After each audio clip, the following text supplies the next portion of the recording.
Here on the left. Mark, Dustin DePierre, Indianapolis Star. You talked at the beginning of the series about just the respect you have for Rick Carlisle. Just what's it been like to kind of sit on the other end of the chessboard against him for 7 games? Humbling. He's a great coach. Their team plays with a ruthlessly consistent identity. They really compete. They're never out of a game. They've done an unbelievable job collectively of building the team to the point where they can get to this point and perform the way they have in this point. And it's been the case, in the end. I mean, there's not a lot of nights where you feel like you're at an advantage from a coaching standpoint. There's great coaches in the league, and he's certainly right at the top of the list. On your right, Nick.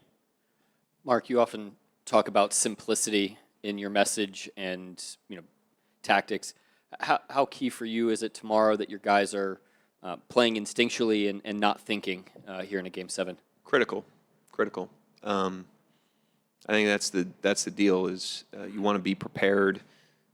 Certainly want to learn the lessons, get the game plan into the game, but not at the expense of aggressiveness, confidence, instincts. I think that's been a strength of ours this season.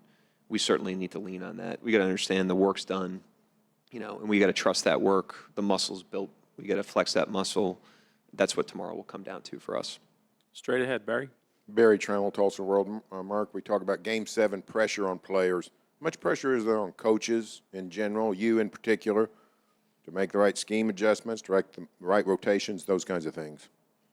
I always feel a ton of pressure, but the pressure is not external. It's not like a game circumstance. It's not a situation. It's the internal pressure of doing right by the players, serving the team, putting the team in the best possible position to be successful, especially this team. It's a group of guys that I love coaching, and so I feel a great sense of responsibility to them, a great sense of responsibility to the organization, the city, in every circumstance, though. That's a fire that keeps on burning regardless of circumstance.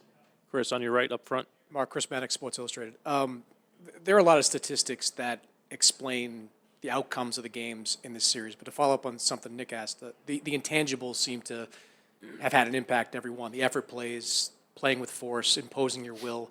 Is there any way that you can prepare your guys to win those types of battles, or you just have to hope that they come out with the requisite energy? I mean, it's a contest of wills. I think the reason it's swung between the two teams is because these are two teams that have leaned on that heavily to get to this point. It's two teams where the whole is better than the sum of the parts. It's two teams that are highly competitive, two teams that play together. And so two teams that kind of rely on the same stuff for their success, that are squared off against each other. And so, you're not going to exist in the win column of that, on a possession or even obviously in a series for either team. And so I agree with you that those things have defined the games of the series. I think both teams understand that. Both teams are going to try to do that tomorrow, and the better team will win. Jenny.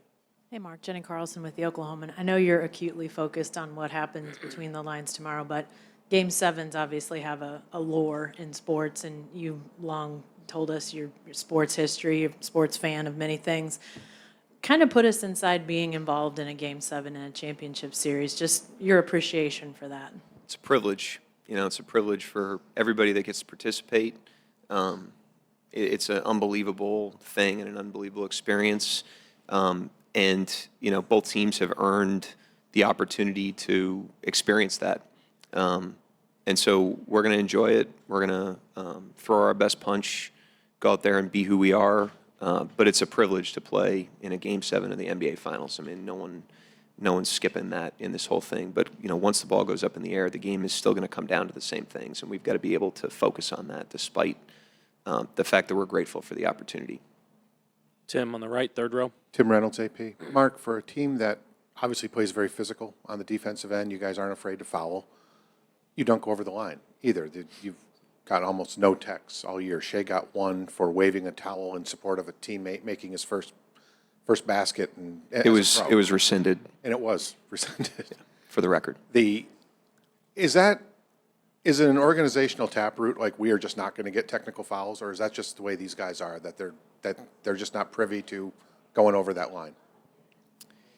Well, first of all, we're physical, but I think we've done a great job. There was a point in the season where our free throw differential was historically low, not only the lowest in the league, but lowest in the modern history of the NBA. And we really dug into that and tried to make sure that we were putting ourselves in more positions to get fouled with the force that we were playing with on offense, which I think has shown up in the playoffs. Dub specifically is a guy that's made huge jumps there.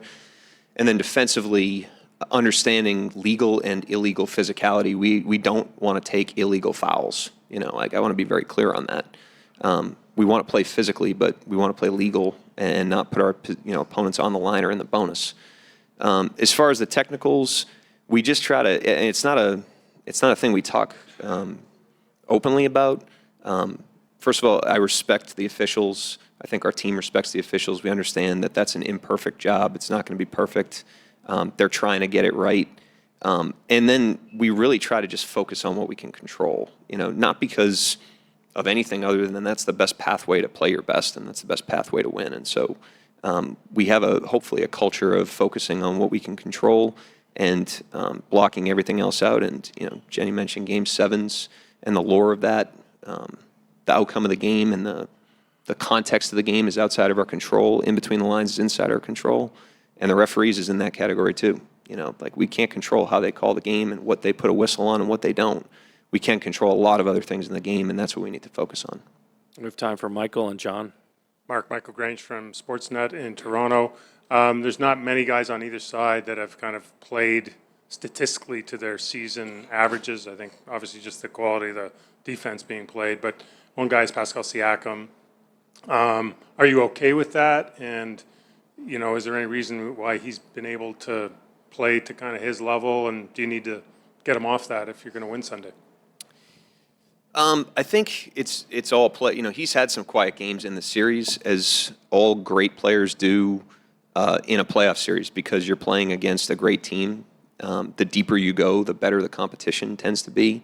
And then you're playing against a great team over and over and over again, which is an experience you just are not getting in the regular season. And so there's no point in the regular season where you play a great team 7 straight times. And as a result of that, great players, great teams, they vacillate in and out of everything. To Chris's question with the intangibles, it's very hard to sustain the exact same level over and over and over again in a playoff series, which is why I think, some teams win games, they lose games, and some great players have really loud, great nights, and then they have quieter nights. So I think we've generally done a pretty good job in the series, and so is Indiana, and that's why it's 3-3. And now it just comes down to who plays better tomorrow.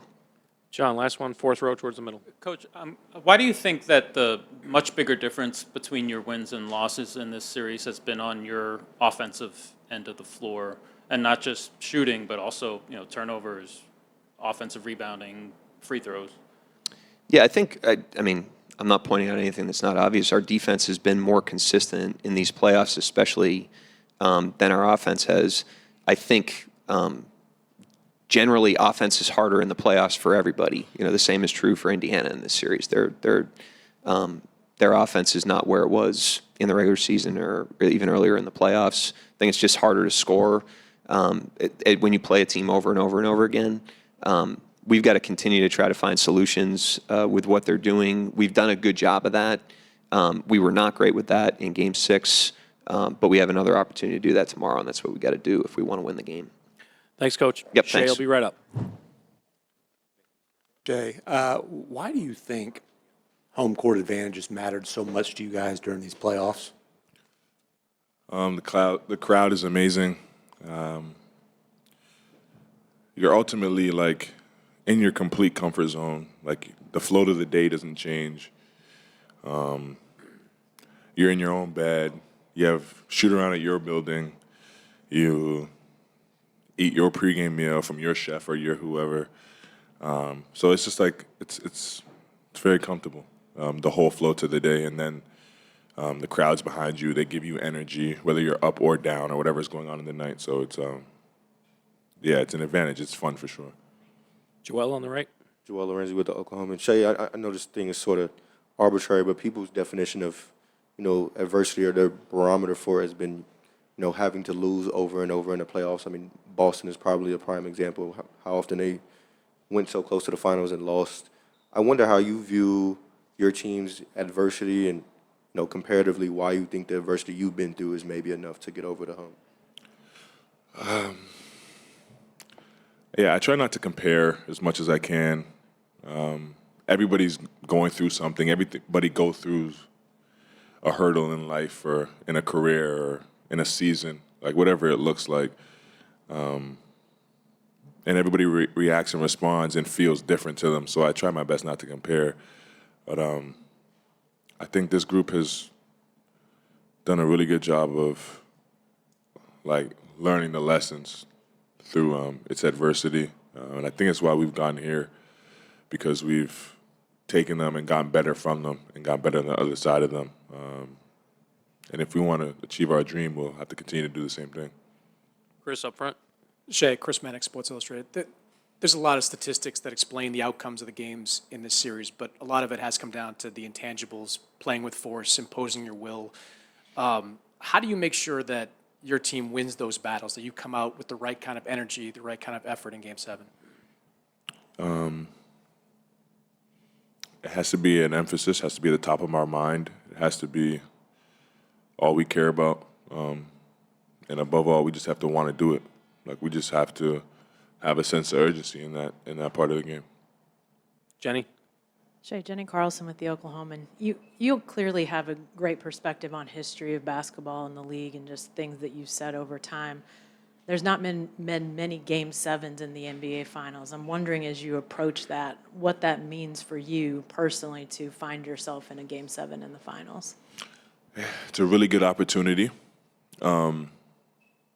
really exciting opportunity. Like a dream come true. Above all, I try to look at it as like a blessing and an opportunity, and then go out there and try to be the best version of myself. I think that's what we need to do. So we have to do across the board. Don't try to do anything spectacular. Don't try to do anything that you haven't done before, or be less than what you've been. Just be who you are and what got you here. Second row on the right. Shai, Myron Patton, OKC Sports Radio. Game 7, everybody knows for the NBA championship, that's what that moment's about. You grew up watching basketball. But you guys have also had this moment, this deal about the next game, 0-0.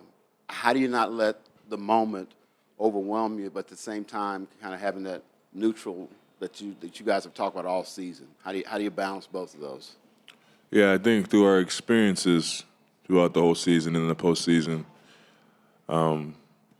no matter how big the moment or the game, it always comes down to the same things. When we go back and watch film or we go back and look at the numbers from the game, it always goes back to the things that we know we can control every night.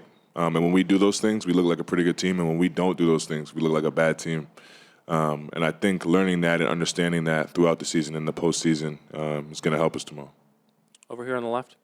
Guilherme Giovannoni from ESPN Brazil. Coach Mark Daigneault said that the offense has been inconsistently, not moving the ball well. Do you think that's the thing that you guys can improve to win the Game 7? Yeah, we have to.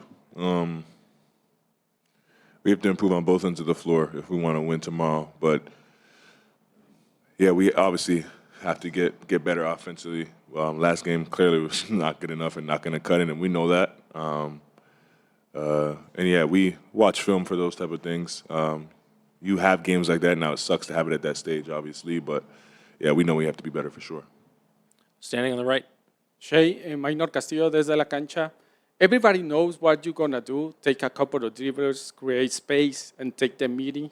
Why they can't stop you? The Indiana Pacers can't stop you to do that. I work really hard. I use all my games and all my experiences to get better throughout the season. And I've developed, I guess, a skill set that works for me, and I try to go out there and do it every night. Vince on the right. Shai, Vince Goodwill, Yahoo Sports. there's been a lot of emotional momentum swings throughout the course of this series on both ends, with Game 7 being the highest of the high. How do you keep the team's emotions from not spilling over from maybe those swings not being so, vast?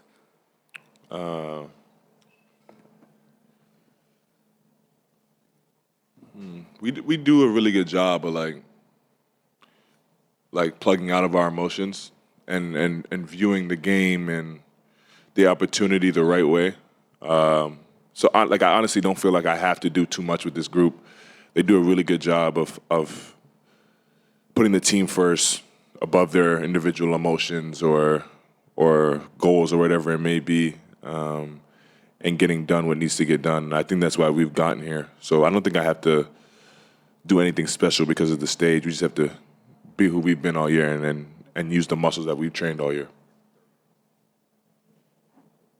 Tim on the right. Tim Reynolds with the AP. Shai, in your 7 years, there's only like two guys that have played as many minutes with fewer techs than you've gotten. Drew and Harrison Barnes, I think, is the other. Have you always been that way? Like you just don't go over the line. Have you always been that way, or was that a lesson you had to learn to not go too far? Yeah, I was hot-headed as a kid. And then as I've grown, I've just understood that getting too high or getting too low, especially in competition, doesn't really help me for sure. So I try to be as even-keeled as possible. And the way I see it, Texas points, and I don't ever want to give the team points because I can't control my emotions. So I just control them. It's that simple to me. Yep.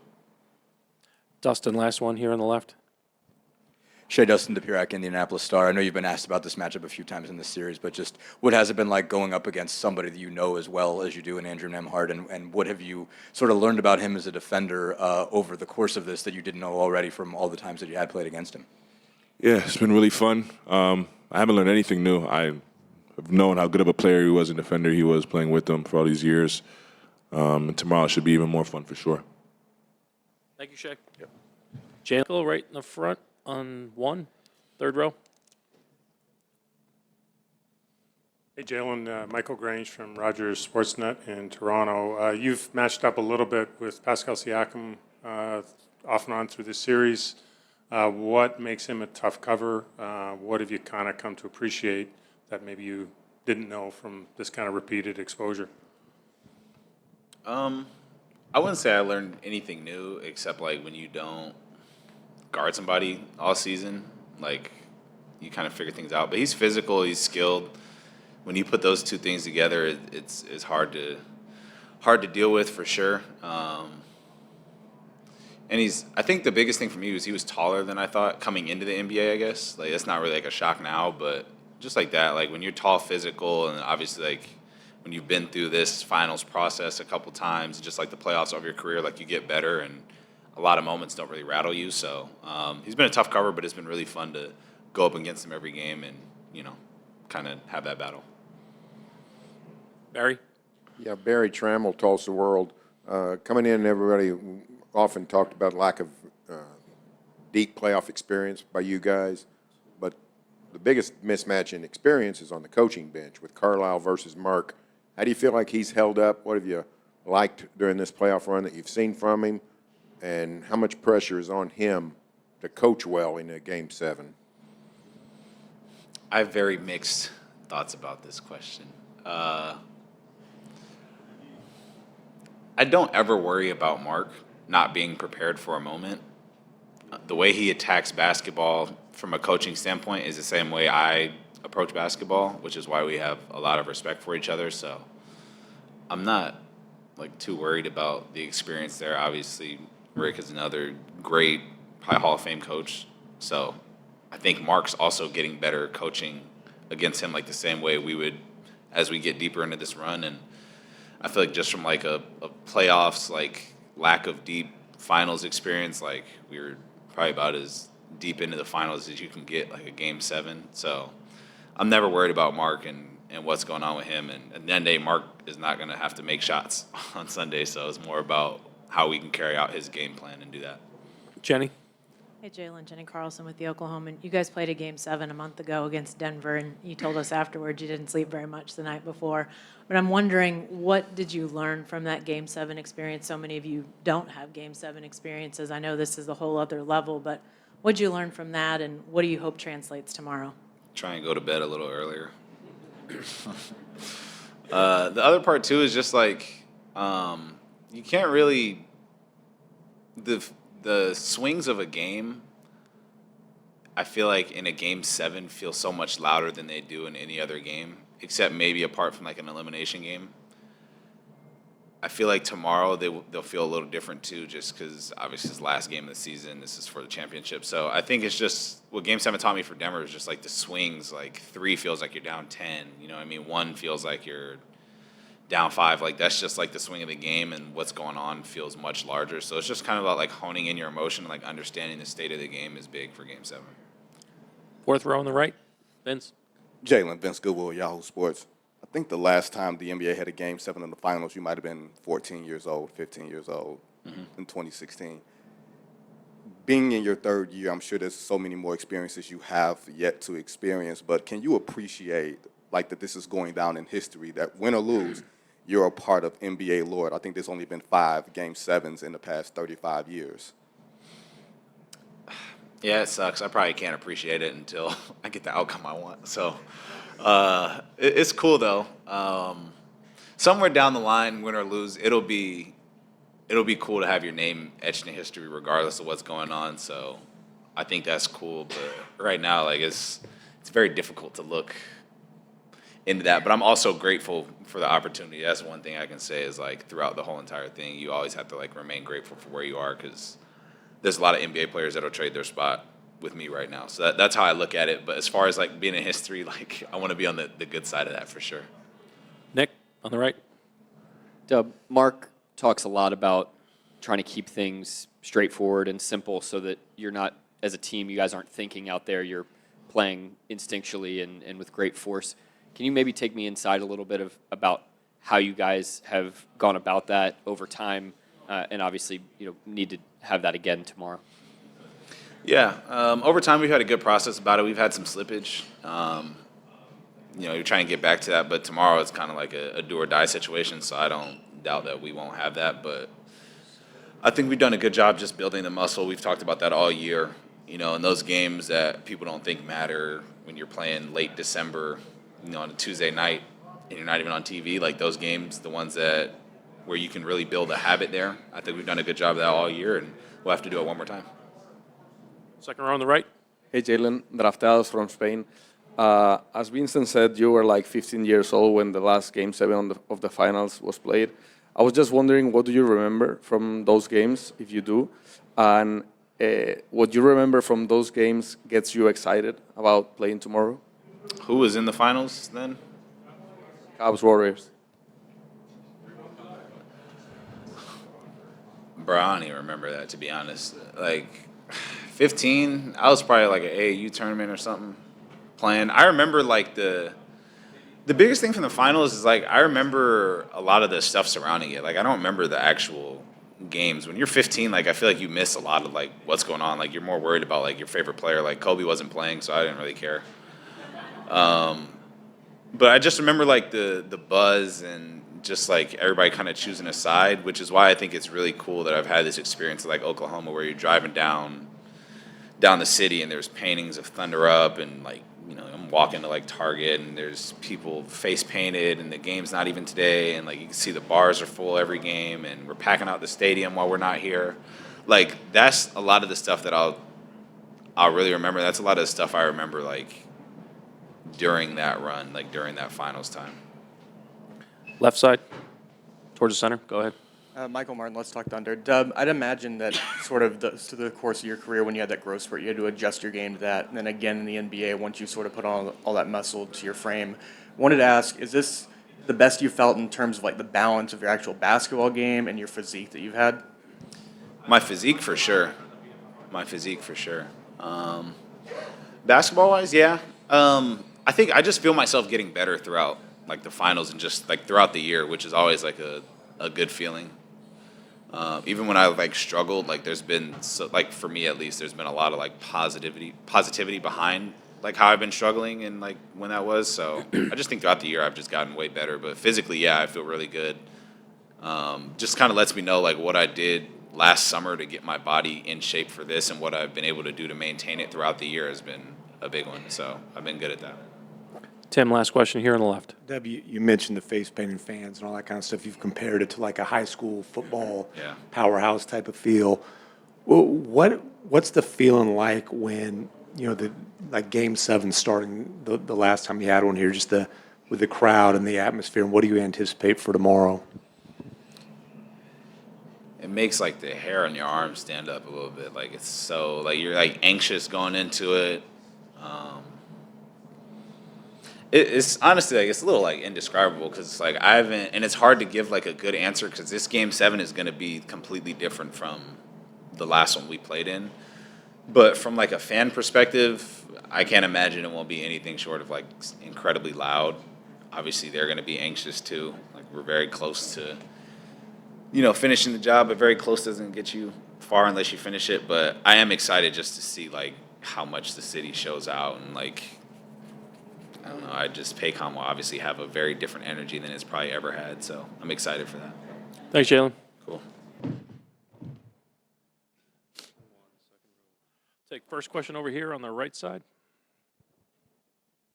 Hey, Tyrese, what's up? Last Game 7 in the finals, Cavs against Warriors, LeBron James against Stephen Curry. You always said that you are a LeBron James fan. What do you remember from that game? You remember watching it? How was that day for you? The day I don't necessarily remember, but I remember where I was. I remember what the game was like, the energy of the game, being with my friends and watching it all together. And there's a mixture of Cavs fans, a mixture of Warriors fans, but I think that's probably one of the greatest games I've ever been able to watch as a basketball fan, and that's what makes Game 7 so fun. And I think that, especially for people around my age, that is the peak Game 7, So, I'm excited to add to, the storied history of Game 7s and, add to, just the history of our game. Over here on the left. Tyrese, now that they've obviously been really good at home all throughout the playoffs. You guys have now played a couple games in this building. Just how would you describe it, sort of trying to win a game here, and sort of how do you overcome the kind of home court advantage they've been having so far? Yeah, I think, like we've said over and over, I think the controllables are the most important thing here. Taking care of the ball, rebounding, playing with the right energy. I think something that's a underrated aspect of the game of basketball is momentum. And, when you're on your home floor and, you make a tough shot or have an alley-oop dunk or make a highlight play of some sort, it gets the crowd involved. That's momentum that goes your way, and I feel like we have that with our home court advantage as well in Indy. They have that here as well. So you got to be able to weather the storm with those momentum swinging plays, try to create, momentum stopping plays when you're on the road. That's important as well. But I think just controlling what we can is the most important thing. Dustin?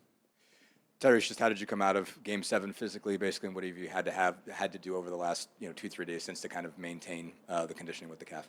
Yeah, I'm pretty much in the same standpoint I was before Game 6. I'm still a little stiff, a little sore rather. Good thing I only had to play like 23 minutes, so been able to get even more treatment and do more things. So just trying to take care of it the best I can, but I'll be ready to go for Game 7. Next row back. Tyrese, we've been here for the last 7 games asking you a bunch of questions. But during the games, we do the play-by-play for ESPN in Portuguese. And after you hit the game winner in Game 1, I said there's something special about those Pacers. I'm trying to figure out what is so special about those Pacers when you look back to the playoff run, the game winners, the epic game, the clutch times. What is so special about those Pacers? Yeah, I think as a group, we've just been very resilient throughout the playoffs. We're a group of guys that get along really well and are trying to do something special, and I think the expectations for this group from, an external viewpoint coming into the year weren't very high. They weren't very high coming into the playoffs. They weren't very high going into the second round of the playoffs. They weren't very high going to the third round. They aren't very high now. So I think we just have done a great job of just staying together. And there's not a group of guys I'd rather go to war with. I'm really excited to compete with these guys in a Game 7, and it's gonna be a lot of fun. Next row back on the left. Tyrese, Chris Hagan, Fox 59, Indianapolis. A lot of naysayers coming into this series about what to expect. From the outside looking in, how would you rate this series? Obviously, one more big chapter to write, but great games, thoroughly entertaining, and ultra competitive. Yeah, I won't be able to give you a real rating till it's over. But I think that this has been a joy to compete against these guys and play in this environment. I'm having a lot of fun with what I'm doing and what we're doing as a group. So as a basketball player and being a part of it, it's been a lot of fun. And I would assume from a basketball fan's perspective, it's been a joy to watch. So, I think that's the good part about this series. Alvaro in the middle. Alvaro Martin of Ritmo. Last year, your defense was 7th worst in the league in terms of efficiency. This year, we went up to 19th. In the last month of the season, you were the 9th best. But then when you see your efficiency in the series, it's better than Oklahoma City's as a defense. And when you look at your games against the top 10 teams in the league in the regular season, the number 1 defense was Indiana's. Oklahoma's was 3rd. How do you explain that for the bigger games, your defense all of a sudden turns up 15 notches? Yeah, I think we just do a great job of sticking with our system, not trying to move it from game to game. I think Jim and Jenny, who run our defense, have done a great job of just establishing, kind of our blueprint into what we do. And we're competitive guys. We want to compete against the best. And I think the buy-in from our group has been, amazing. Obviously, Drew, Aaron, and Miles kind of set the tone for what we do defensively. Pascal has been on elite defensive teams before. I feel like I've really taken a big step on the defensive end myself personally. And we just had a lot of different guys who want to compete on that end. And I think, last year we could score the ball really well, but we couldn't stop a runny nose, couldn't stop anybody, So I feel like we've done a good job of buying in on that end. And that's called for more success, but there's still a lot to go. Joe here in the front. Hey, Ty. 2 follow-ups from the question that was about just the crazy run. The comebacks that you've been involved with, how have they become part of your team identity? And then also, when you are a team that maybe outside of Indianapolis, like you have surprised the league again, but you guys never talk about lack of respect or anything like that. You just seem to sort of go about it. So I guess the identity question, and then also maybe why you guys aren't outwardly talking about, we deserve respect. Yeah, I think from our group, as far as comebacks and stuff, I think we just have done a really good job of staying at games for 48 minutes, not giving up, understanding that no lead is really safe in the NBA, and just continuing to fight through the course of games. I think that's become part of our identity. As far as outward calls for respect, respect isn't something that we can just talk about and then receive. It's it's an earned thing. So I still think no matter what happens, it's still probably not going to be where necessarily it should be or what we think it should be. It doesn't really matter though. I think from our standpoint, when we compete and teams we compete against, they respect us, and I think that's the most important thing. As far as what the media has to say about our group, it is what it is. We are in a great point right now in our organization's history, and for our team specifically, you got to be really excited about the chance to compete one game to win a championship. So just looking forward to that, man. I think all the outside narratives and all those things, they come with winning and they come with success. So we got the ultimate test coming up, and I'm really excited about it. Last one, standing on the right. Tyrese, hi, how are you? Good, how you doing? Good. For the past of 3 Game 7s in the finals, LeBron won twice, Kobe won once, right? So knowing those names, Kobe Bryant, LeBron James, what's the winner of the Game 7? And do you feel like, let's say, if you guys win this time, do you feel like you can just be in that name list? It's just such an honor, or how do you feel about it being the name on that name list? I just think as a group, I think the important part about winning a championship is, you at your name in history as a group. I think that's the most important thing. But as far as thinking about anything like that, I don't really think about what's to come after the game, success or not. just fully focused on Game 7, and I'm trying to take it just a moment at a time, really enjoying what we're doing and understanding like this is going to be one of the biggest, if not the biggest game most of us ever play in our lives, and for our organization is from a historical standpoint as well. And that's something that you don't take for granted and you enjoy as a competitor. So I'm really looking forward to it. Thank you, Tyrese. I appreciate it. All right, second row. Coach, Game 7. And I want to ask you about a lot of people in social media and platforms are comparing the T.J. McConnell role with the J.J. Barrera role back in the 2011 championship run with the Mets. What do you think about that, and how important is T.J. McConnell for you guys? Very important, and I do see similarities. Steve, up in the front on the right side. Hi, Rick. Steve Ashburn, NBA.com. A couple games ago, Mark was asked about, have you run out of adjustments yet? And he said no. I'm wondering now on the brink of a Game 7, have both teams seen pretty much everything the other team has, and it's all on the table now for execution, or do you think there's still things up your sleeve? Well, there are more adjustments that can be made for sure. So we'll see. Barry, straight ahead. Yeah, Barry Trammell, Tulsa World. We talk a lot about the Game 7 pressure on the players.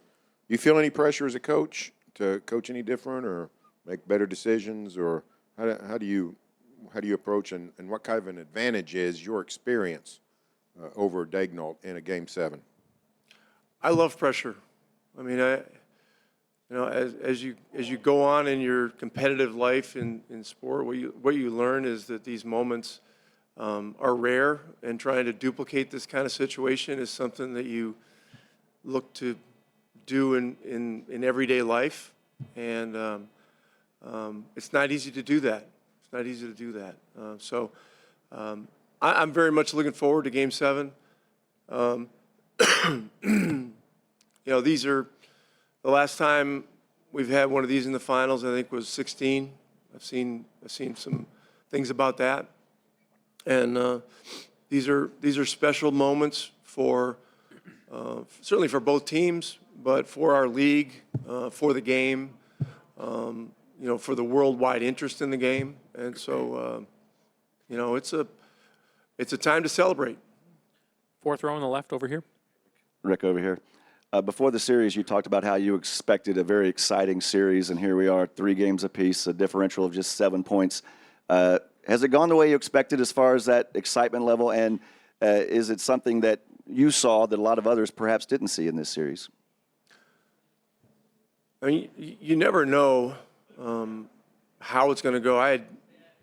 I'd be lying if I said this has gone exactly as I expected. Because each playoff series, each game is a different thing, and each game takes on a different personality, has different characteristics. Different guys step up, different situations happen, et cetera. So the truth is that nothing else previous to this matters at all now. I mean, we're just down to one game and one opportunity, and so we're really looking forward to it. Standing on the right side. Obviously, Coach, besides you, how similar is this group and this playoff run to the one you had with the Mavericks back in 2011? And how much do you use it as a motivation for your group nowadays? Well, there are some similarities. Certainly the character level of the players on the team there are great similarities there. I mean, both of these groups, the 11 Mavericks and the 25 Pacers, just have great people. I see Oklahoma as having a similar type team. The Mavericks team was more veteran than we are. We have veterans, but we had more guys in their 30s who had been in a lot of playoff runs and stuff like that. There's a difference there, but when it comes down to it, it's 48 minutes. It's 48 minutes, and once again, we're very grateful for our fans. We're very grateful for our organization. Our staff is very grateful for the guys we have on our team and the collaborative spirit that we've had all year. And now it's one game. Aurelia, down here on the left. Hi, Rick, over here. There's a lot of talking at the moment how Obi Toppin developed as a player, especially when it comes to the defense side. When he was with the Knicks, we saw him as a great dunker, but never really playing that great defense. But now he became such an important role, also not just dunking, also having this impact on the defense side. So what can you share about what approach did you have to actually bring so much more out of a player, not just scoring, also being on the defense side? Well, when we acquired him 2 years ago in the trade with New York, the first thing we talked to him about was the fact that we were thrilled to have him. We saw a lot of special qualities in him as a young player that still had a lot of development to do. We talked to him about defense and rebounding, that those are two areas where he still has significant upside, and that we were gonna commit to helping him develop in those two areas. What we've learned about Obi is that he's a great teammate, he's a great worker. He wants to be a part of something that isn't just about him. And so he's worked extremely hard, and he's improved in both of those areas. And so, at certain points of the year, he's been one of our better defensive rebounders, and that had been one of his weaknesses. So, I'm proud of all of our guys, but him in particular, he's really come a long way. Back right. Yeah, Cliff Brunt, Associated Press. Chet Holmgren's been somewhat limited in this series from an offensive and scoring standpoint. What's worked, and how critical of a piece has that been in getting you guys to the point that you are? He's a great young player, and he's had a lot of stretches where we have not dealt with him well. And so, like all their other guys, I mean, they've got a lot of great players on this team. We've got to do everything we can to make it as difficult as possible. Joe, right here. I know that this is a tough time for reflection with one more big one to go, but you go so far back in the state of Indiana and Indianapolis. This is your third stint here, obviously. What has this run up to now meant to you, just to be a part of it and the head of it, just given your long history in the state? Yeah, I haven't been doing a lot of reminiscing about that. When you are part of a playoff run that gets going and you can keep it going, there's a part of you, and I'm speaking myself personally, you want to avoid thinking about warm, fuzzy things. You've got to really concentrate on process. You got to keep trying to think of little tiny things that you can do as a coach to help enhance your players' abilities to play their best and things like that. But I will say that the 3 games of this series at Gainbridge Fieldhouse have been the loudest that I've ever heard that place. And my first stint in Indiana in the 90s with Larry, we were in Market Square for 2 years, and that was very loud too. And then we were in, it was Conseco at the time, in the inaugural year, and made an unexpected run to the finals that year. And that was extremely loud too. I remember particularly Game 3, after we had dropped the first 2 games to the Lakers. My second stint as a head coach, we got to the conference finals that first year, and the place was rocking, but I have never heard it as loud as I've heard it this year. So I know that means it's meant an awful lot to our fan base. The story of this franchise is interesting because the franchise was almost lost at one point. There was a telethon to bring it back to life. And they had to raise a certain amount of money and sell a certain number of tickets so the bank would foreclose on the franchise. And so, Nancy and Slick Leonard had a lot to do with that. And then the Simons came in and purchased the team. And then from there, it's been 40, 41, maybe it's going on 42 years now. I don't know. So, but it's a long, storied journey. And I know all this right now means a lot to our fans. And so, we've just got to focus on one game. Last quick question in the middle. Martin Ritmo. A few years ago, you installed an offense that relied heavily on passing, heavy passing. And that, whether it's causal or not, ended up with you not having a single or two single sources of scoring. Scoring was spread out as well. To what extent was that a decision made philosophically by you, given the material you had, the players you had? Or to what extent did you think it's going to be very hard for the best defense in basketball to cover all these guys? Yeah, I mean, I'm not exactly sure what time frame you're talking about or what year or whatever, but I just, our roster is built in a way where we need balance.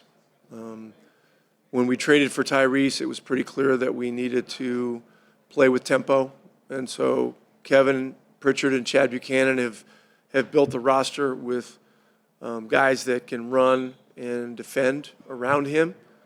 And so, but in today's game, roster construction seems to be changing, and a lot of the best rosters now are built on balance, and that's certainly what we're trying to do. I think that's what Oklahoma's doing too. Thank you, Coach. Pascal will be up. Hey, Pascal. Statistically, the bigger difference between your wins and your losses in this series has been on their end of the floor. I'm wondering and how efficiently the Thunder have scored. And I'm wondering, do you feel like the level at which you guys have defended has fluctuated from game to game? Do you think that's just random? What do you think that is? I mean, I think it's a long series, and sometimes you're going to get people with best shots, and, sometimes shots are going to go in, sometimes they're not, I mean, I think our process is the same, but it happened in basketball. You happen to lose games, so that's just what it is. Michael here on the left. Pascal, Michael Grange, Rogers Sportsnet, Toronto. Couple of questions. One, you had a front row seat for Kawhi Leonard winning a Finals MVP, just that performance. Do you find yourself drawing on any of those lessons you maybe absorbed unconsciously or not? And two, your comfort level, just talking to your teammates, there's been moments in this series, in this playoffs, where you've really asserted yourself offensively, others where you've stepped back, let other guys do what they need to do, and just maybe those two things, just that experience watching Kawhi and then just your comfort. Yeah, I mean, I think it's Kawhi, obviously an incredible player. I think for me, if it's one thing that I learned from him and even that team is just being even killed. I think Kawhi, no matter what happened, he always was the same. That's something that I try to have in, for me, it's no matter good or bad, make shots, miss shots, it doesn't really matter. Just be yourself at all times, and that's something I learned from that. And I think for our team, it's just it's all about team. That's who we are. And anything that I can do to help my team win, that's what I'm gonna do. And there's no real thinking about myself and what I need to at that moment. It's just about what we can do as a team to win.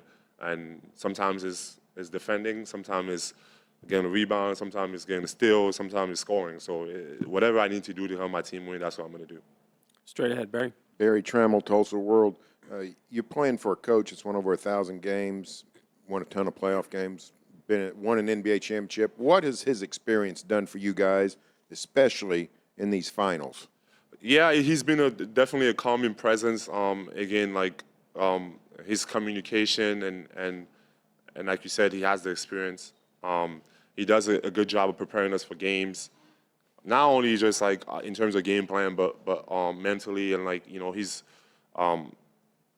definitely one of those coaches that, again, like talking to him and he can just like give you a good perspective on certain things and maybe make me look at things a little differently than I look at or whatever. But I think he's been so great with us in that, just preparing us for games and also putting us in the mindset like ready to just go out there and be ourselves. Dustin here on the left. Hey, Pascal. I know you reacted to this on social media already, but what the picture of you from the huddle? Dustin, you're gonna be the one asking that, bro? Yeah, why not? All right. What was your thoughts of what happened, and what did you know? Yeah, well, I didn't see it until they showed me in the locker room. I haven't been on social media, so I don't really know. And yeah, my teammates showed me. So yeah, we were praying, and I try to close my eyes. I have this problem where like I can't really close my eyes. Like sometimes I'll be thinking that I'm closing my eyes, but they're not really closed.